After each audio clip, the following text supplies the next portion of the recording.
Hello everyone.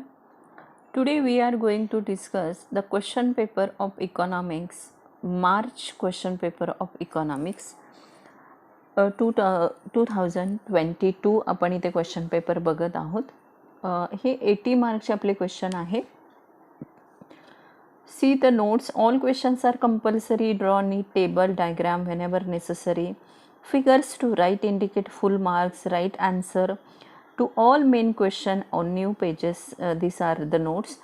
So let's start discuss two questions. So in our first question for a 20 marks question, and in question number question A is complete the correlation. Question number first A is complete the correlation. आपण इथे आत्ता मार्चची जी प्रश्नपत्रिका झालेली आहे अर्थशास्त्र विषयाची, ती प्रश्नपत्रिका आपण या व्हिडिओमध्ये चर्चा करणार आहोत. आणि जे काही वस्तुनिष्ठ प्रश्न आहेत त्या प्रश्नांची उत्तरं देखील आपण इथे पाहणार आहोत. ही प्रश्नपत्रिका सर्व विद्यार्थ्यांसाठी अभ्यासासाठी, जे आत्ता 11वीला आहेत त्यांना 12वीच्या अभ्यासासाठी देखील ही प्रश्नपत्रिका उपयोगी आहे. म्हणजे जे आता 12वीला जाणार आहेत, ओव्हरऑल 80 गुणांची प्रश्नपत्रिका कशी असते, त्या प्रश्नपत्रिकेवरती गुणांची विभागणी कशी केलेली जाते हे आपल्याला या प्रश्नपत्रिकेवरून लक्षात येईल. तत्पूर्वी व्हिडिओला लाईक करा, चॅनलला सबस्क्राईब करा. तर आपण आता प्रश्नपत्रिका सोडवायला सुरुवात करूया. कोरिलेशन, कंप्लीट द कोरिलेशनमध्ये फर्स्ट क्वेश्चन आहे मॅक्रो इकॉनॉमिक्स, आणि इथे दिलेलं आहे macro economics with price theory बरोबर दिलेलं आहे. तर मॅक्रो इकॉनॉमिक्सला इन्कम असं म्हटलं जातं, इन्कम थेअरी म्हटलं जातं. मायक्रो इकॉनॉमिक्सला इन्कम थेअरी म्हटलं जातं. त्यामुळे इथे आन्सर दिलेला आहे बघा, इन्कम थेअरी हे कोरिलेशन येईल. देन आहे direct demand food and mobile, म्हणजे direct demand for food and mobile. So land and labour दिलेलं आहे. लँड अँड लेबरसाठीची डिमांड असते ती इनडायरेक्ट डिमांड असते. So answer is here is indirect demand. Perfectly elastic demand is ED equal alpha आणि unitary elastic demand ED equal 1 means answer is unitary elastic demand is answer. Next output method, product method.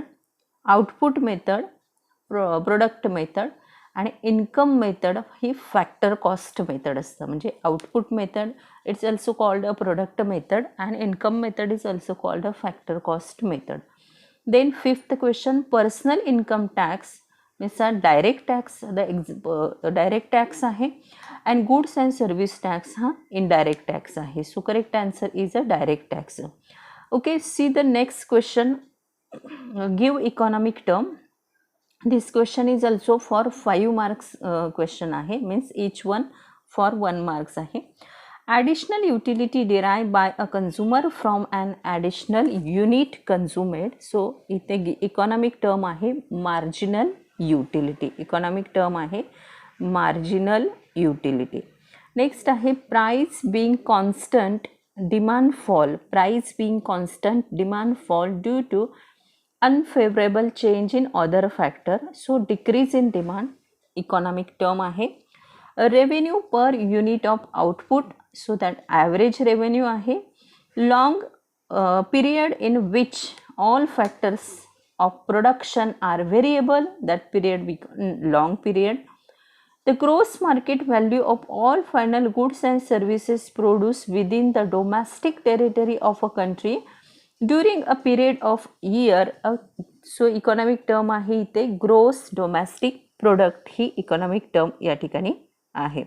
Next question आहे complete the following statement. हा question आपला next आहे. हा question सुद्धा 5 मार्क्ससाठी question आहे. Whole economy is studied in. Answer आहे macro economics. जेव्हा होल इकॉनॉमिक्सचं विचारलं आहे तर इथे आन्सर आपलं मॅक्रो इकॉनॉमिक्स येईल. देन येईल when percentage change in quantity demand is less than percentage change in price. So demand curve is the percentage change in quantity demand less विचारले, less than percentage change in price. So steeper the right answer, कारण इथे demand curve is steeper. So then next the cost incurred by firm to promote sales, that cost is a selling cost.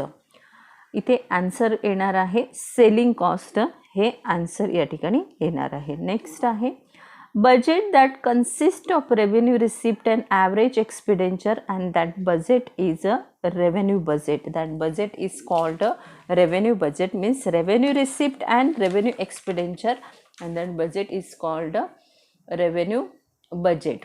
Then purchase of goods and services from one country and sell them. Purchase of goods and services from one country and sell them to another country. Here is intraport trade. That correct answer is intraport trade. Next, assertion and reasoning question. Assertion, marginal utility goes on diminish. Reasoning, total utility increase at a diminished rate. So here correct answer is D is correct answer.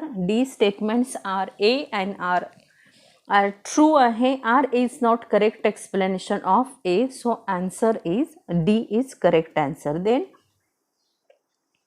next, assertion, with rising price, supply of a commodity fall, seller earn a more profit at higher price. And here is option, because see that the first statement is a fall आहे, with the rising price supply of a commodity fall. So इथे correct answer B येणार आहे. Means assertion A is false but reasoning is true. So answer B इथे येणार आहे. Next आहे index number consider all factor. Index number is based on sample option. तर हे index number या धड्यावरचं आपल्याला हे ॲसरेशनचं स्टेटमेंट इथे दिलेलं आहे. तर या स्टेटमेंटमध्ये सुद्धा ए फॉल आहे आणि आर ट्रू आहे. त्यामुळे इथे देखील आन्सर हे बी हे करेक्ट आन्सर या इथे येणार आहे. नेक्स्ट आहे money market economics use cash. Money market does not deal with the financial instrument that are close substitute of money. So here A is true आहे बट आर इज फॉल आहे. त्यामुळे option number इथे option number A right येणार आहे answer. A is true and reasoning R is false. Then next fifth question, international trade leads to division of labour and specialisation. Reasoning, India's national trade is not increasing. So here option correct answer is D is correct answer. D, because both statements are true but R is not a correct explanation of A, so and correct answer is D. Next question आहे the question number 2, identify and explain. Question number 2 आहे identify and explain the following concept. any 3 आपल्याला इथे solve करायचे आहे. हा question 6 मार्क्ससाठी आहे. Asha collect information about the income of a particular firm. इथे पर्टिक्युलर फर्म आले त्यामुळे आयडेंटिफाय कन्सेप्ट मॅक्रो इकॉनॉमिक्स आहे आणि त्याची डेफिनेशन तुम्हाला इथे लिहायची आहे. नेक्स्ट आहे Ramesh demands for salt remain unchanged in spite of 10% rise in price. Perfectly inelastic इथे आयडेंटिफाय कन्सेप्ट आहे, तिथे डेफिनेशन लिहायचे. Out of 4000 kg of rice, the farmer offered to sell 1000 kg of rice in the market at 40 per kg. So this example हे सप्लायचे example आहे, त्यामुळे इथे concept आहे supply. Shobha collect data regarding the money value of all final goods and services produce in a country for a financial year 2019 and 20.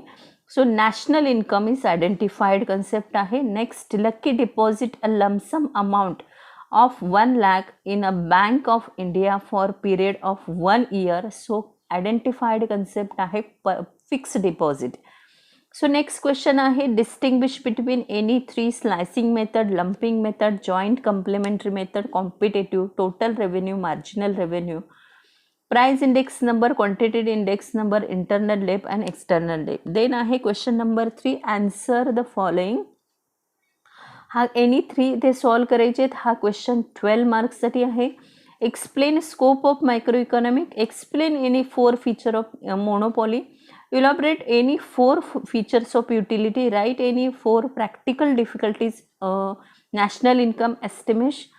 Then explain the ratio method measuring price elasticity of demand. And question number 4th आहे, state the reason when you agree or disagree with the following statement. Any 3 इथे आपल्याला solve करायचे आहे. each question for 4 marks आहे. total question हा 12 marks आहे. There is no exceptions of law of diminished marginal utility. There is no exceptions of law of diminished marginal utility. We are disagree this statement. Supply curve of labor is backward blending. Yes, we agree. Price under perfect competition is decided by interaction between demand and supply. Yes, agree. Capital market play an important role in India. Yes, agree with this statement. Next आहे, balance of payment is same as a balance of trade. So हे जे statement आहे हे statement disagree आहे. म्हणजे 3 statement इथे ॲग्रीची होती आणि 2 स्टेटमेंट ही डिसॲग्री आहे.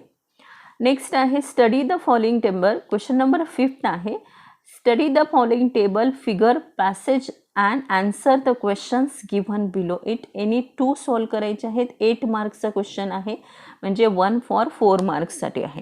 इथे आपल्याला चार्ट दिलेला आहे, कंपोनंट आणि इथे डाटा दिलेला आहे crores. Calculate GDP on the basis of above table. इथे GDPचा फॉर्म्युला आपण लिहिला आहे C+I+G+X-M. सो इथे टोटल करायचे आहे, तो करेक्ट आन्सर येणार आहे 1750. इथे GDP कॅल्क्युलेट होत आहे. तर हा 2 मार्क्सला इच क्वेश्चन होता. नेक्स्ट आहे NDP on the basis of data. So NDP means GDP minus D आहे. So 1750 minus 100. So answer is 1650. Correct answer इथे येणार आहे. नेक्स्ट आहे, identify price elasticity of demand from the following diagram.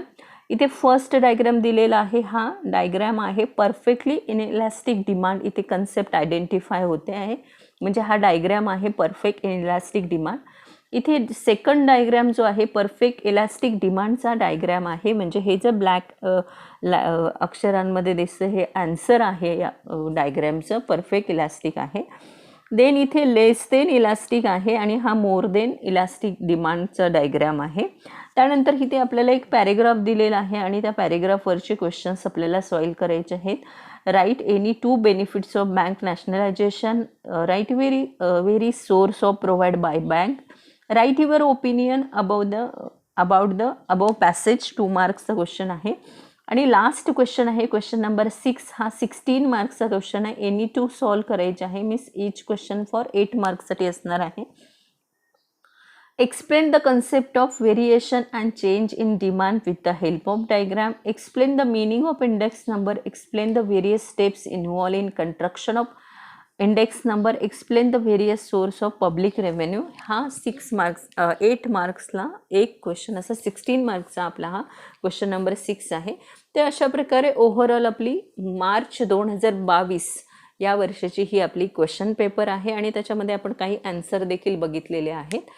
तर या question पेपरचं आपण इथे चर्चा केलेली आहे. ऑब्जेक्टिव्ह क्वेश्चन्सचे आपण आन्सर्स बघितलेले आहेत. विद्यार्थी मित्रांनो, या प्रश्नपत्रिका तुम्ही वहीमध्ये उतरवून काढून याचं प्रॅक्टिस करू शकता, जेणेकरून तुम्हाला बोर्ड परीक्षेमध्ये भरपूर गुण मिळतील. तर हा व्हिडिओ पाहिल्याबद्दल धन्यवाद.